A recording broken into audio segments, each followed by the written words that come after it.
haram olsa şoňa dünýe diýilýär. Bir adamda haram ip ya haram gülüşde uzaklaşıp bernamazı şoda, bernamazı bir haramın içinde geçip ol bir adam yanlışlar tövbe eder, narahat bolar, olan gurrunu değil ha. Mun işi günahın idin neden? Şol adam hamanı bir adam nahariyenini bir sinye bedenini sonra yigrinye da adam da tövbe etmeyeni şu günahdan içtiğin gazasını iyenden sonra şon hafasından yigrinşi al adam da şu günahdan yigrincik ölmeke diyor. Adam haram iş edinne ya haram gülüşse şondan adam ölecek bolunna bir kadar yigrincik eynuhu sınzasından yigrinşi anak diyor. Şimdi Resulullah Aleyhissalatu vesselam aydiyor.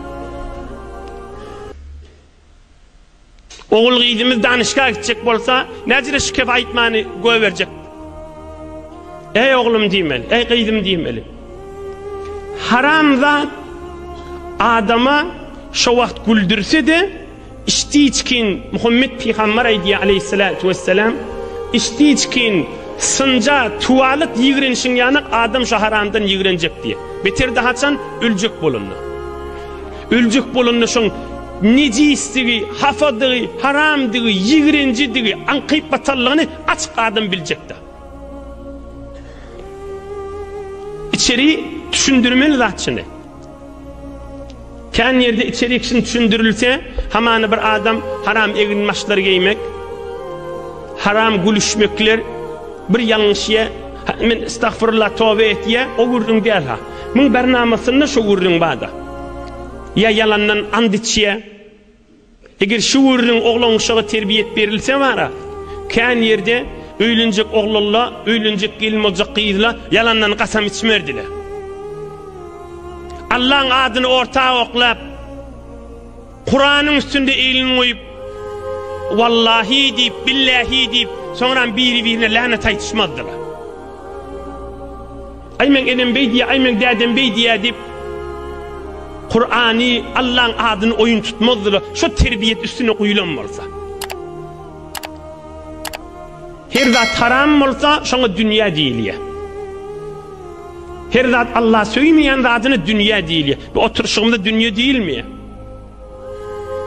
Halal gülüşmek, halal tefrihi ona dünya değil mi ya?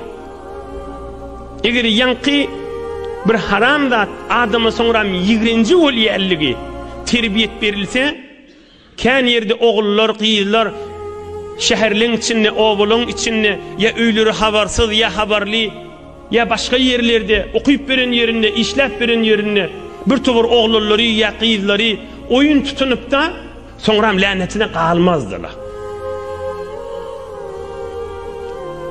Yalandan izdivac edecek mennipte onun yüreklerini oynap sonra ağladık koyup birini kargış etişmediler.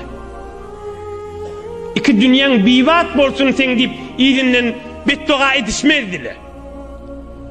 Näme deyip günme gün sizleri gördüğünler köp ölmeli.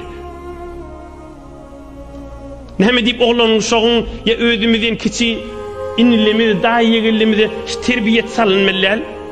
Ey doğancığım, ey yegencığım, ey kıydım, ey oğlum, şu haram zat ba, bili duruşunu etmek, adamı katı yigrinci oluya ölecek bolanına, adam sıncasından yigrinci yalı, şondan yigrincik deyip bayet terbiyete salmalılar. Te camiye islah bolur yalı. Te öyümüz islah bolur yalı.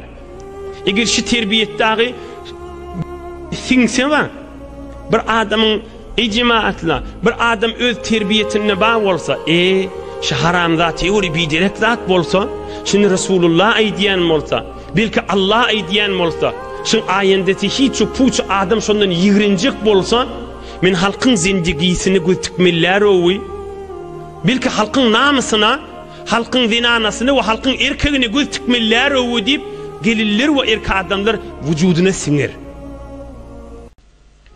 O zindigiler bir bereketçilikten ayrılar, bereketli olur. Zindagiden sert boluşmak, ey cemaatla, bir gelin oğlan ya bir erkek oğlan her hili olup cengilik diye ya tefrihe diye 2 saat 3 saat oturmalı. Nämeden çüreyim? O gülüşekte havasını aşacakta. Hayse hakıl, Haýsy mana, haýsy sowat, haýsy ilm, näme zat kabul edýärsin? 2 saat oturmaly, her gaýsynyň elini guşy we her gaýsy guşysyny güýmenip oturmaly. Näme güýmenýärligide belli de özü erheley bolup oturmaly. Ya meselen bir gelin yaş gelin awal ayetlarda işi yok barmana. Bir birine yürüyü yanı oti, ağlaşı oti, yürüyü yanı oti da. Ya bağlası ya adamsı ya bir adam merhum oldu. Yaş gelinin işi yok. Şoň içine barıp da ayetin içinde o binnäňe musibet iyeti yürüyü yanı oti. İçinde bir guşa kenara girip guşyny oynap oturmak haýsy bir hakly kabul edilmeli. Hamana Allah kuwat bermäne bardyr da 3-4 tane yaş gelin bolup. Haýsy musulmançylyk, haýsy bir insaniyetde kabul bolýan zatçylar? Der suretike eger tövbe etmese, basym Allah'ın dinine girmese, her kim şu bernama girse, haram yolu girse, ey cemaat, Resulullah diye adam öljek bolanna sınjasından ýigrenşýanyk şu eden işlerinden ýigrenjek diýär da. Bu nagat biderek zatmışdy. Nahar iyenden naharın döwrü tamam bolanda näme bolýar? Adama agyr ýük bolýar. Şu dünýede de adam günah işte getýär da, oňam şoň döwrü tamam bolanda adamy ýigrenji boljak da. Meger halal eden işi, halal gülüşeni, halal maamlasy, halal kepleşeni, näme zat halal bolsa, tefrihleri de bolasyn. Gülüşeni bolsun, her ýagdaý bolsun. Olar adama ýigrenji boljak däller. Olar gözüniň alyny ýalfyllap durjak. Dünýä mardyr, ýastanyp sen ýatyp sen, dinjalarmy bile ýatan mar bile. Mahtun ulşan edip aýtyşyny. Dünýä mardyr, ýastanyp sen ýatyp sen, dinjalarmy bile ýatan mar bile. Bir adam ýylany kujoklakyna ýastyk etip ýatyp bilermi? Näjere ýatyp bilsin? Dünýä mardyr, ýastanyp sen ýatyp sen. Ulukon ýylany kujoklap ýastyk etip ýatan adam sen nitdir. Eger haram kepleşip, haram gülüşip, haram ip, zulm edip, ya bir haram ýollardan günün güýmep beren bolsaň, eýni ýylan kujoklap ýatan adam sen nitdir. Dünýä mardyr, ýastanyp sen ýatyp sen, dinjalarny bile ýatan mar bile.